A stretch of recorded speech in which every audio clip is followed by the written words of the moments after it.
The World with Richard Engel and Yalda Hakim is a brand new podcast from Sky News. With me, Sky News' lead world news presenter Yalda Hakim. And me, Richard Engel, chief foreign correspondent for NBC News. Every week, we'll be reporting from the front line of the world's trouble spots and asking the big questions to the world's most important and influential people. Join us for the ground truth to help you understand what is happening in the world today and why it matters to you. So that's The World with Richard Engel and Yalda Hakim. Listen every Wednesday, wherever you get your podcasts.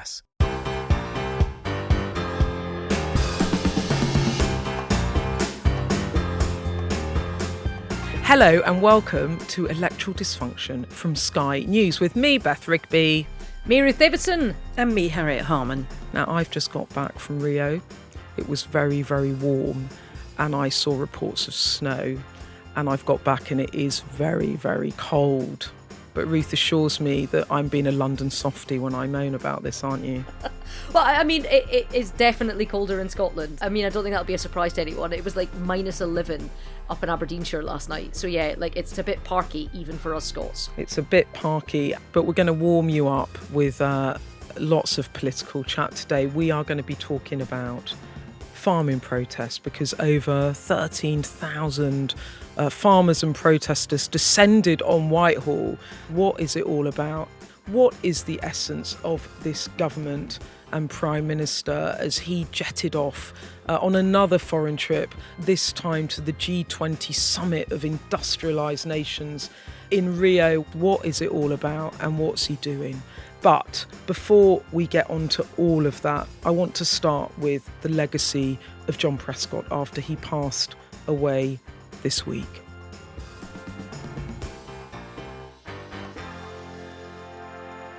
John Prescott, the former Labour deputy leader, has died aged 86.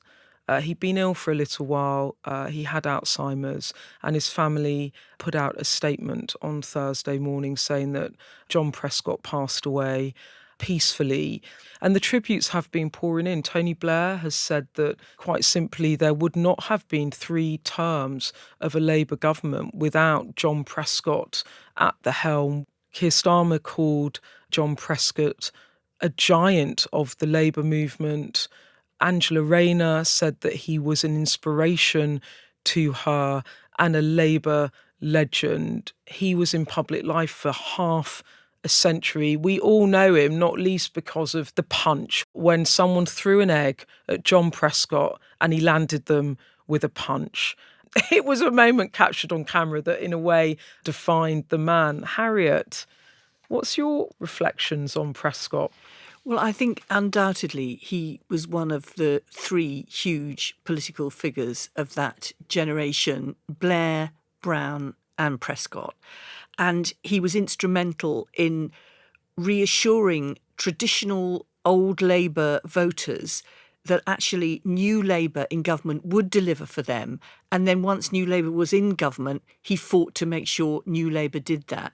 So, for example, for my constituency in Peckham, he drove the decent homes standard, which meant that all the flats on all the council estates in my constituencies had new bathrooms, new windows, new kitchens. He did the coalfield regeneration scheme for those areas in the north and Wales that felt completely left behind. So he not only represented that as a sort of awkward, angry person that was speaking up for those areas and those people that felt left behind, but he actually delivered it in government. You know, people talk about the Red Wall. John Prescott was the Red Wall. You know, as Tony swept the south, John Prescott held on to the north and gave people confidence. So he was an enormous figure, and he never seemed very comfortable in politics. He always seemed a bit awkward, a bit angry, but that's how a lot of people felt. So they saw him not comfortable in power, but concerned to actually deliver. And Harriet, the egg throwing, I mean, it's like someone throws an egg at the side of Prescott's face on a visit and he's all suited and booted and he literally just turns around and lamps him. Harriet, can you recount to us the funny story about what happened in the car between Blair and Alistair Campbell, who was then his comms chief? Well, as it's been told by Alistair Campbell, Tony Blair and Alistair Campbell were in the car going, oh my God, you can't have the Deputy Prime Minister just punching a voter in the street on a campaign, he'll have to go or be demoted or something. And apparently the driver, who's never previously engaged in any political conversation with the great and the good that in the back of the car, turned around and said, "You must be mad. You must be mad to sack this guy," i.e., they might not have got it and it might not have resonated with them. What they saw was a deputy prime minister lamping someone, and maybe what the taxi driver saw was someone sticking up for themselves. And actually, he got kudos for that rather than criticism that maybe Blair didn't quite get. It's so funny. Like, there's so few absolutely hard and fast rules in politics, but punching one of your voters in the face when you're asking for your vote, it should be one of the hard and fast rules. But the reason that he got away with it, and the reason that Tony Blair just shrugged and said, "Well, John is John," when he was asked about it later, is because there was actually something that was very human about it. There was no way that even the Tories could make hay over this, because there's a sense where people like home are going like, do you know what? If somebody smacked an egg in the side of my face, I think I probably would have lashed out at him. And I think I probably would have been right to. So he got away with it. And what was more than that was he had a sense of humour about it. So I don't know if you remember that later on he did an advert with the comedian Omid Jalili, and he's taking the piss out of himself because he's punching a punch bag at the beginning of it.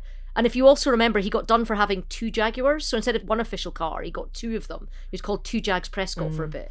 And the joke was, it's really hard to insure 2 old cars, you know? And so he did that. And he did a cameo in Gavin and Stacey, and he did lots of it. And I think what he gave to that government was he was this perfect foil for Tony Blair. He was sort of his yin to his yang, because he was earthy, and he was... You know, there's an apocryphal tale, it might even be true, that if you wanted to join Hansard, which is the people that write down what everyone says in Parliament, it's the official record of the House of Commons, you were given a speech by John Prescott and you're being tested on this. Your job was, do you write down exactly the words that he is saying as he is mangling the English language, or do you write down what you think he is saying, which makes formal and constructed sentences? And that was apparently, or apocryphally, the Hansard test.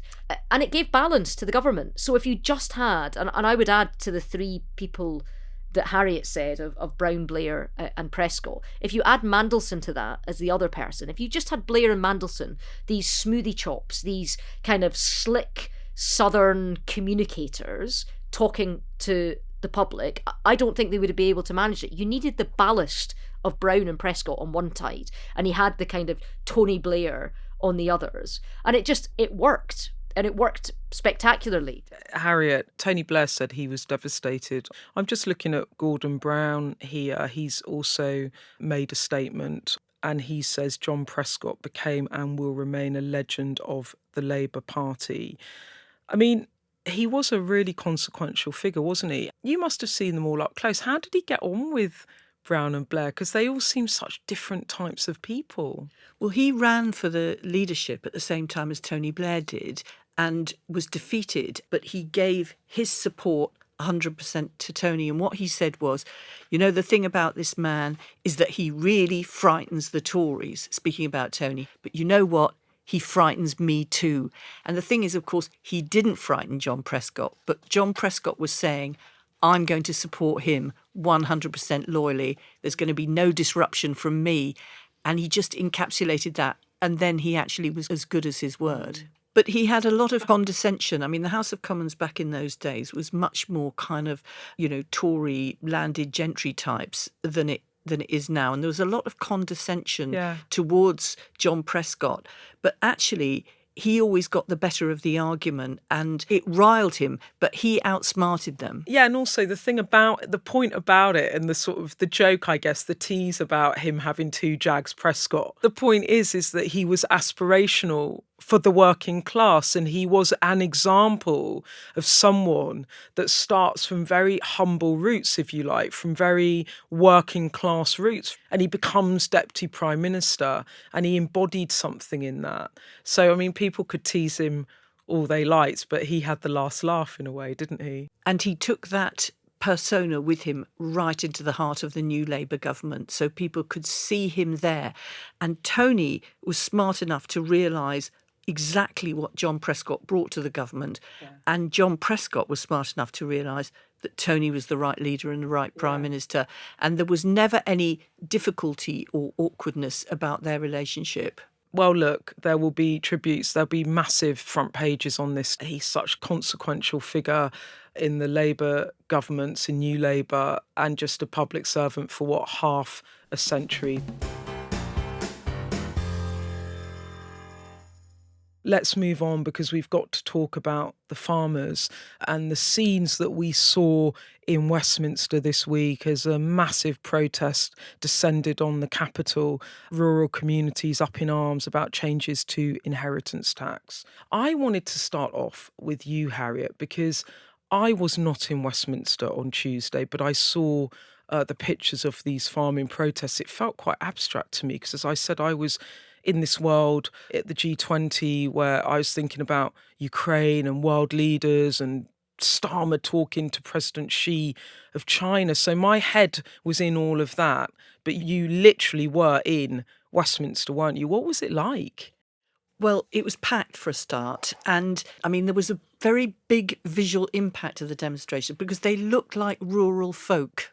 You know, it was tweedy jackets and flat caps. They didn't look like people who were normally walking around the streets of London. Were there actual tractors, and had they sort of taken over Parliament Square? Well, I think they were a bit further up. What I just saw is all the people, and immediately you knew it was a demonstration from the countryside. And a demonstration it really was. Look, we were talking about this on the pod straight after the budget. Ruth was out of the trap saying that this was going to blow up in the government's face, that there would be a backlash. Also, Ruth, you said, didn't you, that you thought Harriet... I nearly made you Chancellor then, Harriet Harman. God help the economy if that's the case. Deputy Prime Minister, Chancellor.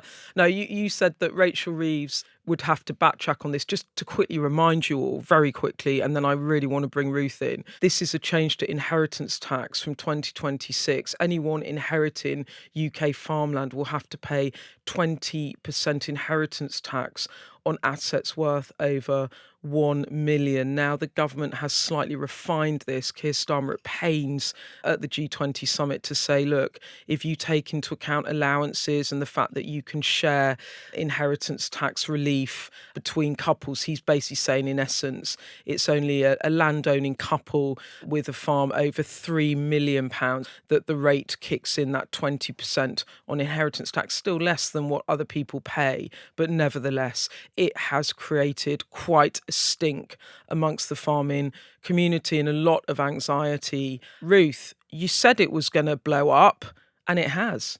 It was one of those cases where you look at the budget and it really jumped out as, this looks like some people in an office somewhere in Whitehall have wanted to do a tidying up exercise that'll make a little bit of money, and they haven't realised or haven't thought to themselves, why does this exemption exist? What is it there for? Why has it persisted through all of these different budgets? And why has it never previously been closed? And the reason that it hasn't is because farms and farming is different from a house. You know, you don't expect a house necessarily to stay in the same family for 10 generations. It also is a different type of a business. It is something that has very, very high fixed kind of asset base, but very, very low income. And in terms of actual profitability, the margins are sliver thin. So it struck me as, in the same way, in terms of the Tories' time in office, of something like the pasty tax, where it was like, oh, there's VAT on cold food but not hot food, so let's just fix that. And then there was an outcry because suddenly Greggs was going to get 20% more expensive and you got nothing more for your money.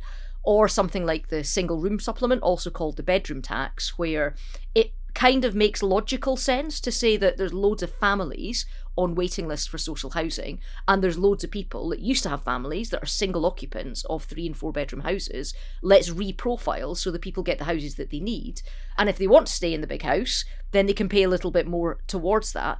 But actually that turned out into being, you're taking somebody's home away from them that they've raised their own kids with, and it just completely struck me at the time as, this is something that's going to cause a massive stink because somebody that doesn't get this has gotten it wrong.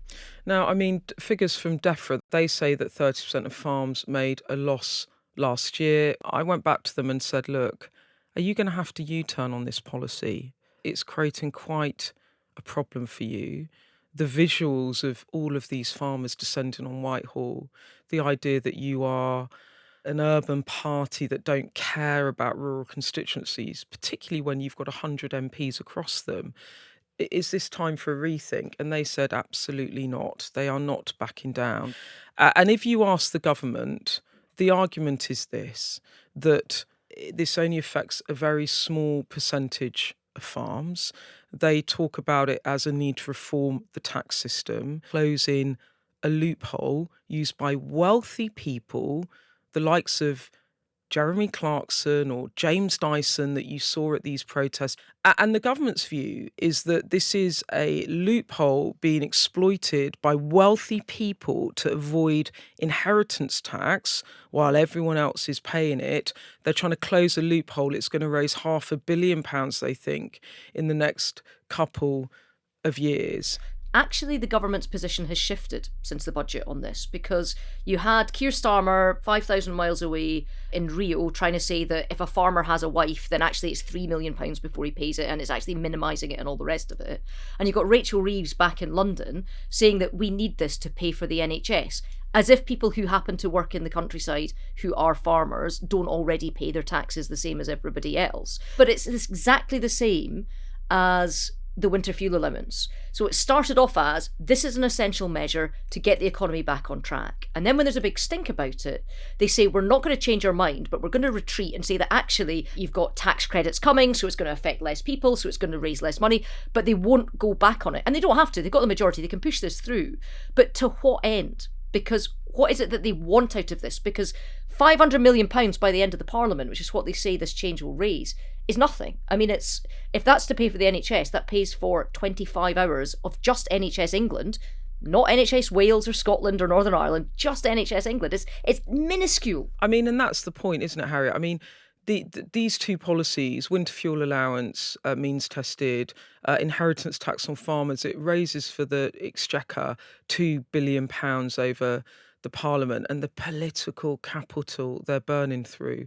This is why I asked Starmer, is this a class war? The reason I ask that is because when you look at where they are targeting tax revenue raising, what they're actually now saying about this farm tax is it's not an attack on farming, it's actually trying to target wealthy landowners or wealthy people trying to avoid inheritance tax, or, you know, the tax of VAT on private schools. It's a very clear message of, we are doing this because we want to pay for better funding for state schools, and we think people that can afford private schools can afford to pay more.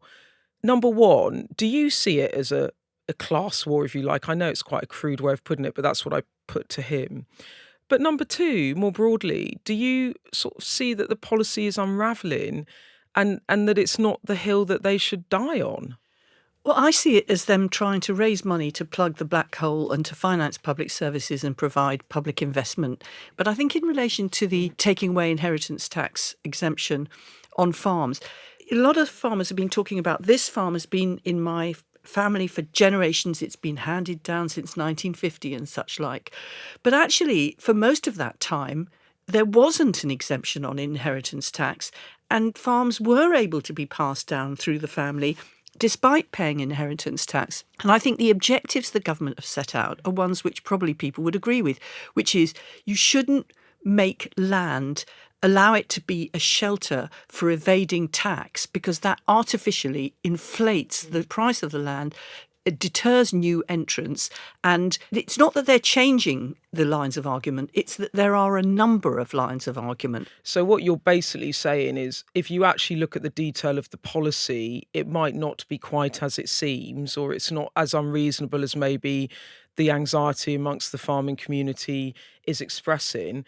But it's bad politics, isn't it? I mean, the fact they've got into such a bloody mess on it, even if the policy can be justified, do you think there's been bad politics / communication around it?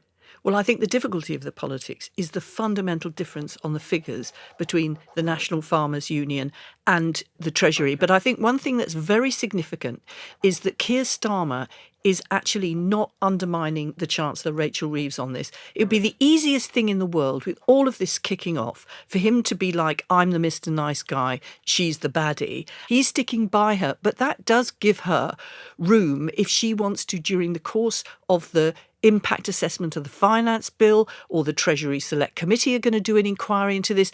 We are going to have a bottoming out of the facts, because if the facts are, as the government says, which is only a small minority of very well-off farmers, then people will settle down and be reassured. And that's what backbenchers are asking for. They're asking for reassurance. Ruth, I don't think you necessarily agree with Harriet, but before I bring you in, let's just explain the discrepancy for you listening. Bear with me because it's quite complicated. The argument from the government is that the vast majority of farmers won't be affected by the changes. The government says only about 500 of the UK's 209,000 farms would be affected. Meanwhile, the National Farming Union says about 2/3 of farms are going to be affected. They say the government's figures are misleading and they don't understand the sector. And the Country and Land Business Association say the policy could affect 70,000 farms.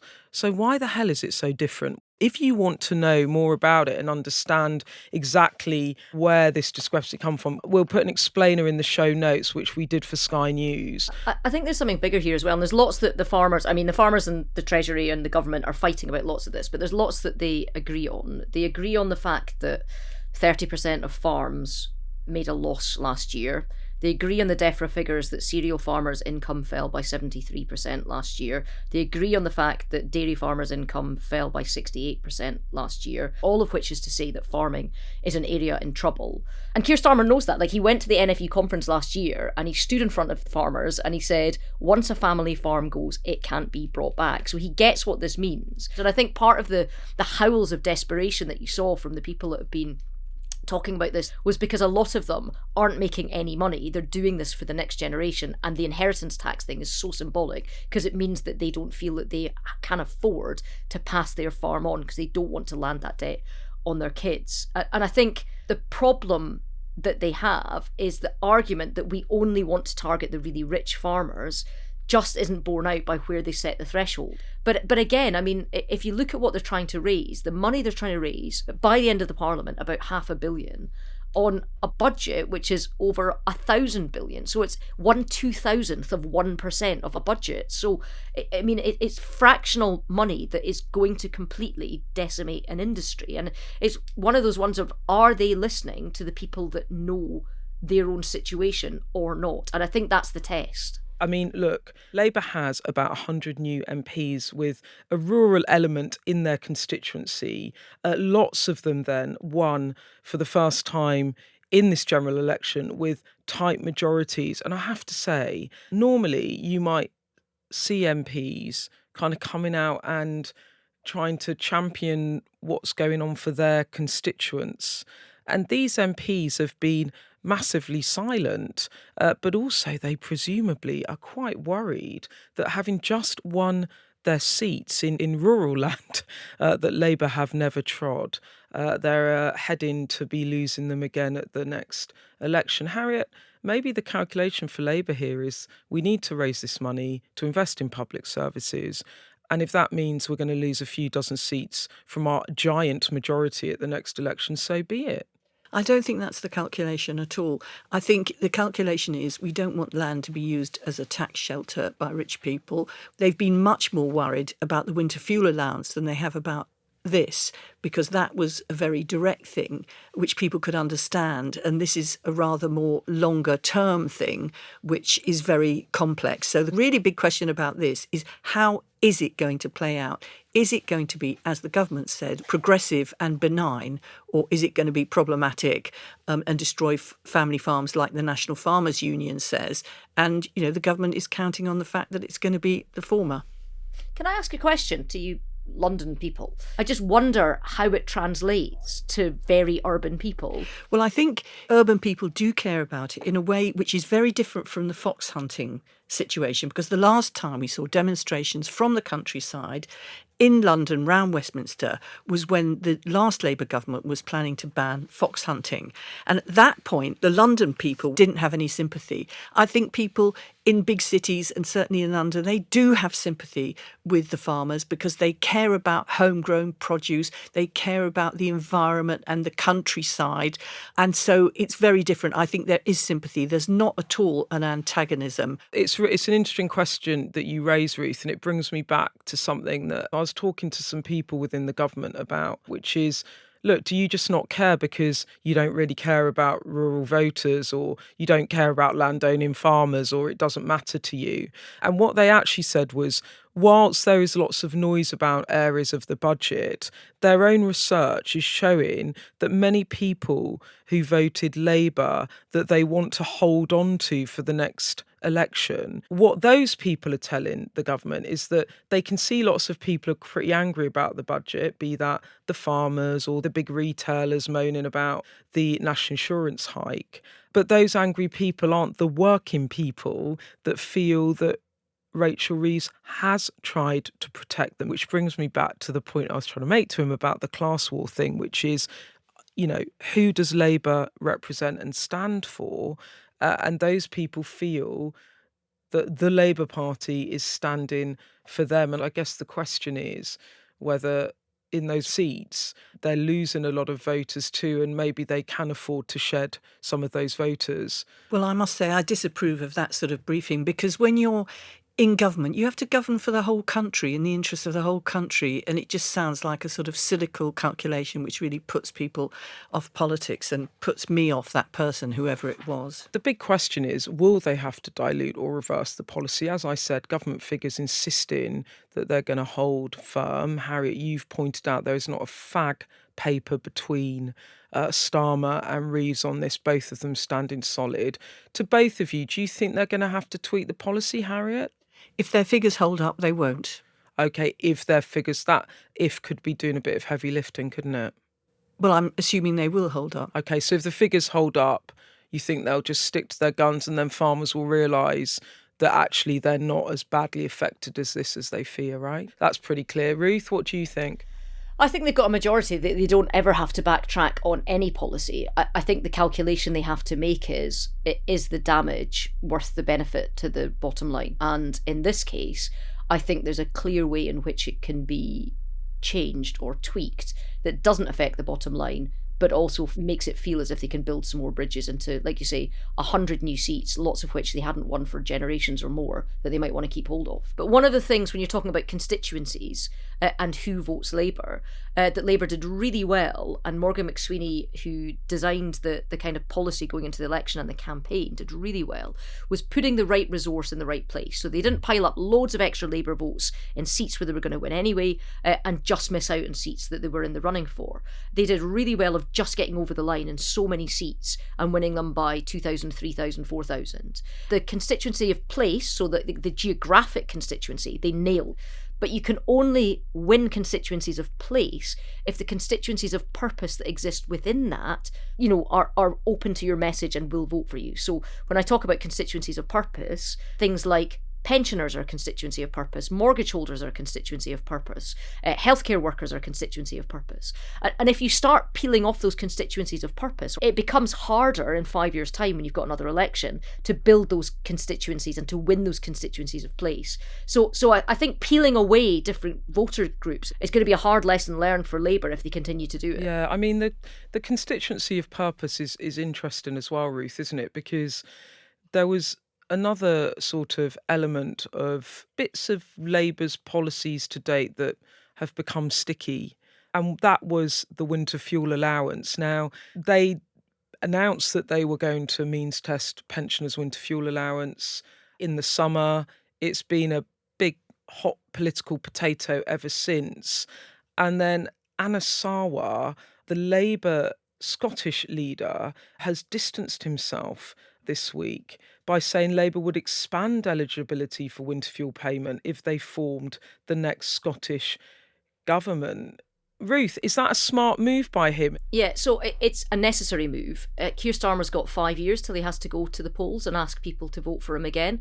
Anas Sarwar, if he wants to form the next government and get the SNP out after they've been a continuous government since 2007, he needs pensioners to vote for him. He's got 18 months to build that coalition. And this is pretty devastating. And the DWP's own figures show that tens of thousands of pensioners are going to be pushed into relative poverty because of the removal of the winter fuel allowance. Also, and I don't know if this needs saying, but Scotland is colder and has more winter excess deaths. So this is one of those policies where there's a literal tariff that you can put on it. It's smart politics from Labour, though, in Scotland, isn't it? Eyeing the Holyrood elections, isn't it?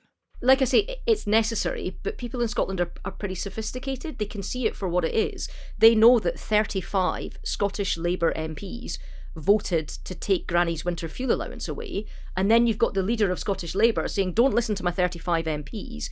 If in 18 months' time you give us your votes, we might give some of you that money back. I mean, he was put in a really tough position. This is the best that he can salvage from it. He's right to do it, I think, politically, but there's a healthy level of cynicism in the reaction to it. The Holyrood budget is coming up, isn't it, in a couple of weeks, and there's rumours that the Finance Secretary is going to set out mitigation for winter fuel in that. So in a way, Anas Sarwar, Labour's Scottish leader, is kind of getting ahead of that. Harriet, is it tricky for Starmer, this? You know, it's really unpopular. Labour MPs, we know, have been uncomfortable about the decision. There's been a bit of a backlash. And now these 35 Scottish Labour MPs are having to defend a policy that the Scotland Labour leader won't. It's tricky, isn't it? No, I don't think it is tricky. Do you not even a little bit? No, not at come all. on. No, because it's devolution. And Anas Sarwar can say, you know, I'm not going to be under the thumb of the Labour government in Westminster. This is the reality of devolution, and I will make choices which I think are better for Scotland. And he'll have to then work out if he can take it away from the, you know, extremely rich people, or if he's not going to take it away from extremely rich people, how he justifies that. Because if you make a different financial decision, you have to explain how you're going to pay for it. But I think Keir will be very relaxed about this. He's very close politically to Anas Sarwar. They've worked well together. And this is the positive of showing devolution rather than a problem. But think of the foot soldiers. So you're saying it's fine for Keir, you're saying it's fine for Anas, but think of those poor 35 foot soldiers, your Douglas Alexanders and your Torquil Crichtons and your Ian Murrays, who are Scottish Labour MPs, who've now got their Scottish leader telling them that this is a terrible policy that we're going to immediately reverse in your constituencies that you voted for. And Keir saying that's devolution in action, and they're having to go, oh yeah, we really only voted to strip the winter fuel payments from English pensioners. I mean, they're in a terrible position, and it's hard for them. Well, I don't think they are. I think it's just the way devolution works. I think what's interesting is Anas is political in a way that Keir isn't.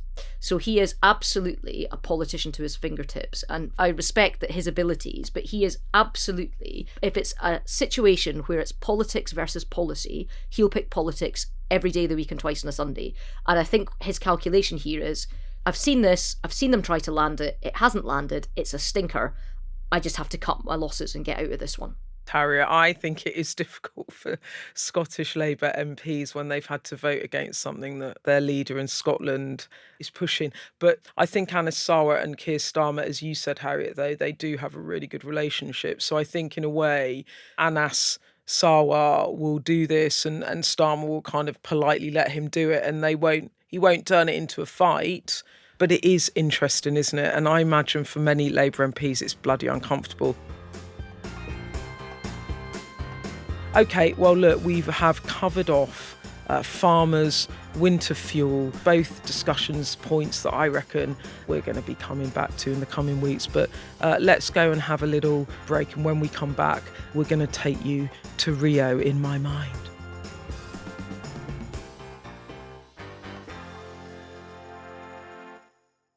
The World with Richard Engel and Yalda Hakim is a brand new podcast from Sky News. With me, Sky News' lead world news presenter, Yalda Hakim. And me, Richard Engel, chief foreign correspondent for NBC News. Every week, we'll be reporting from the front line of the world's trouble spots and asking the big questions to the world's most important and influential people. Join us for the ground truth to help you understand what is happening in the world today and why it matters to you. So that's The World with Richard Engel and Yalda Hakim. Listen every Wednesday, wherever you get your podcasts.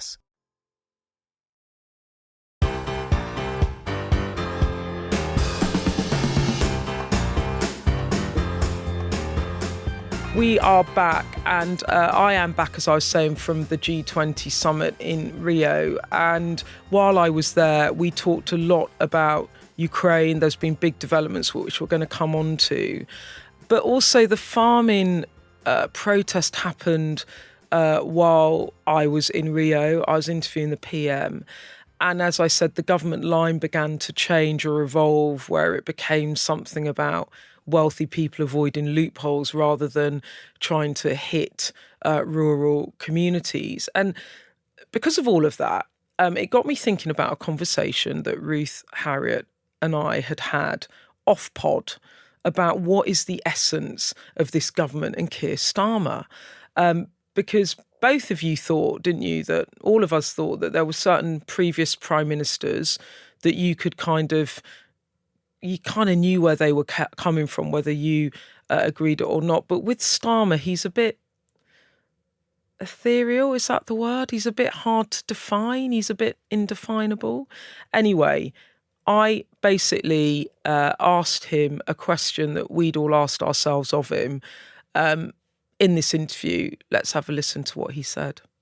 You're 4 months into your premiership. You want to make a lasting mark. When you think of consequential prime ministers, you've got Attlee, who was the welfare state, Thatcher, who was all about enterprise, Blair, who was about modernisation.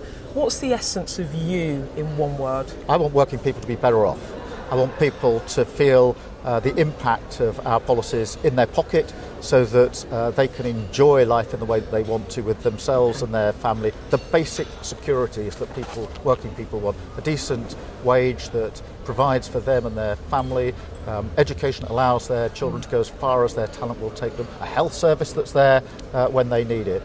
But in a nutshell, it's about making working people feel better off. And so I'm determined that will remain my focus. A working people warrior.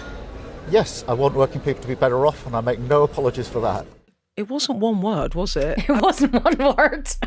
But I think what happens is that it's much easier to look at it in hindsight. And I remember once in Prime Minister's Questions, Tony Wright, who was a Labour MP and a backbencher, got up and asked Tony Blair, what does your government stand for? And he was absolutely stumped. Now, with hindsight, we can see absolutely where Tony Blair's place was in history. Keir Starmer now is doing the business of being Prime Minister, and it's all about economic prosperity and social justice. What did you think of his answer then? I thought it was a pretty good answer, actually. It was better than what Tony Blair mustered in Prime Minister's Questions because it kind of came out of the blue. I think the thing I'm beginning to think, Ruth, and I spend a lot of time thinking about this. I am fascinated, what does he stand for? What's he about? I mean... He's a working people warrior. You say working people, but is it working class? When he says working people, do you think he means working class?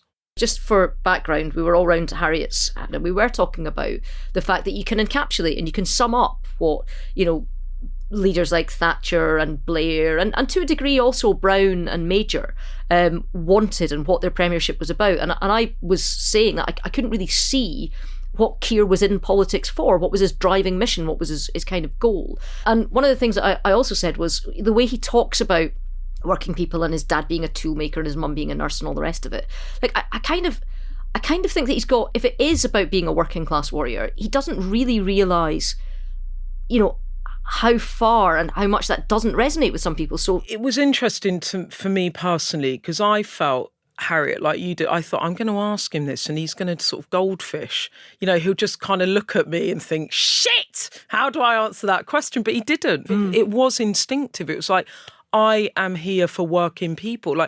It was interesting. I found it. It was his stump speech. He pivoted to his stump speech. But Ruth, sometimes when you throw a bit of a curveball question at politicians, as you were saying, Harriet, they struggle to answer, because then that he's expecting me to ask him about farmers and Ukraine and China, and he'll know the patter of those answers. But he did answer it really clearly. He didn't drop a beat. He just said, I'm about working people. And I found that quite instructive, actually, because I was like, yeah, okay, I'm beginning to understand, like, the choices you're making are about protecting a group of people that you feel you represent, right? But the issue is, as you said, Ruth, like, if that's what he believes and thinks, I'm not sure the messaging is landing now, and not least because he's at the G20 Summit talking about Ukraine and the UK needing to support Ukraine.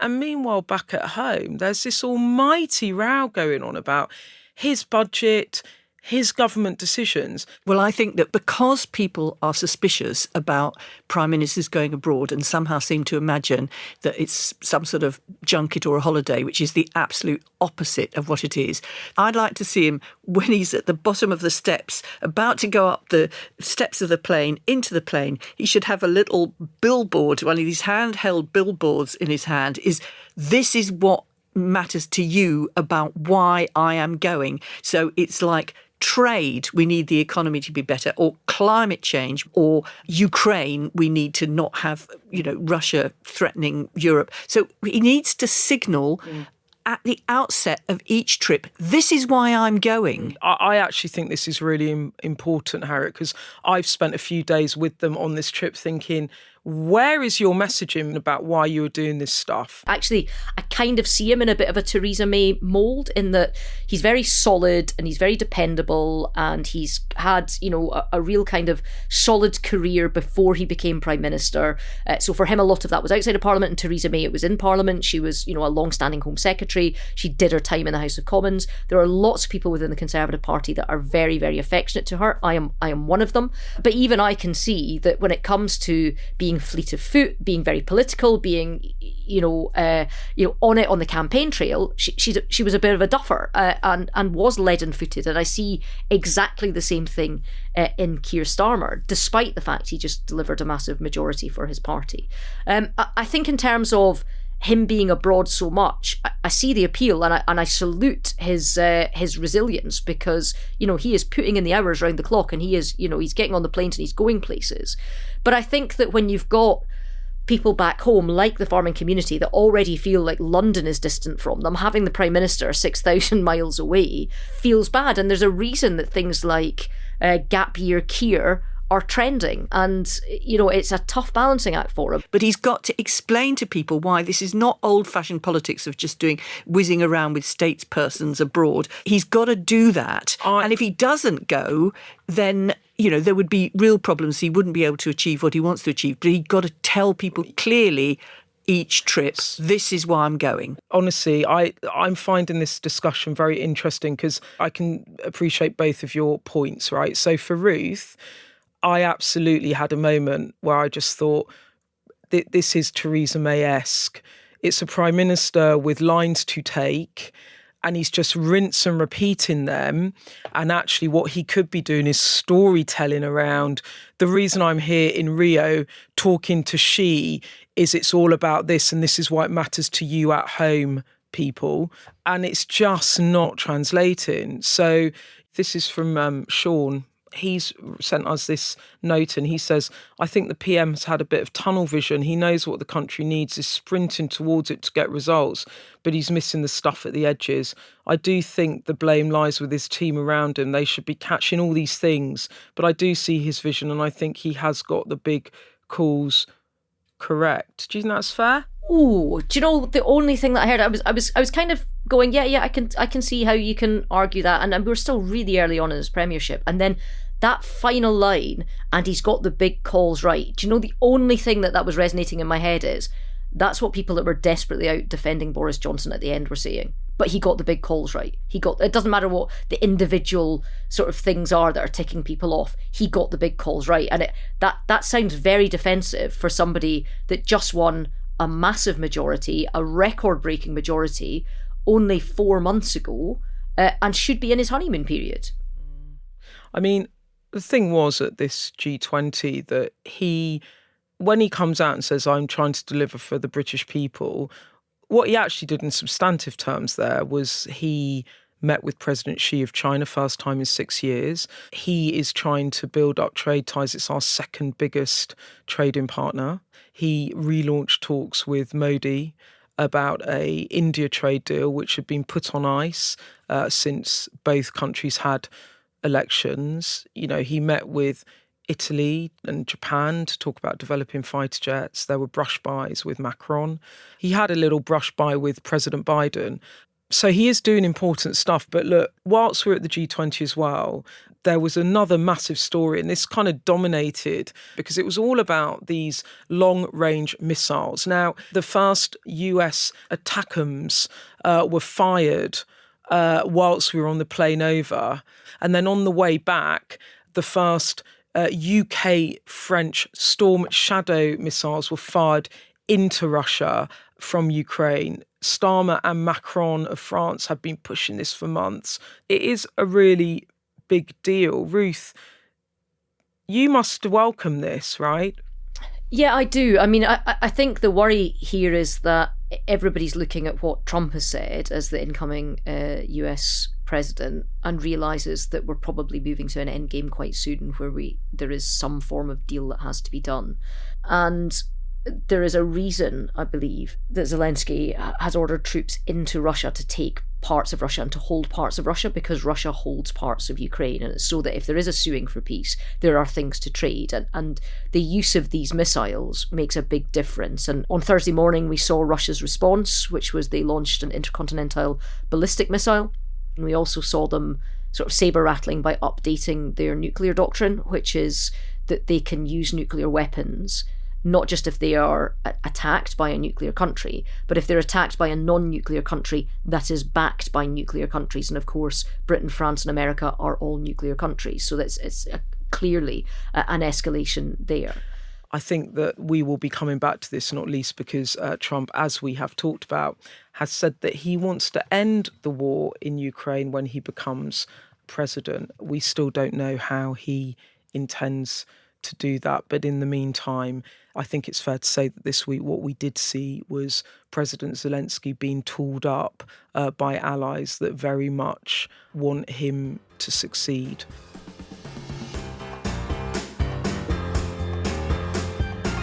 That is all we have time for today. Remember, you can get in touch whenever. You can voice note us on WhatsApp to the burner phone 07934 200 444 or email us at electoral dysfunction. Thank you again for listening. If you liked it, do share it, and we will be back next week. Goodbye. Bye. Goodbye.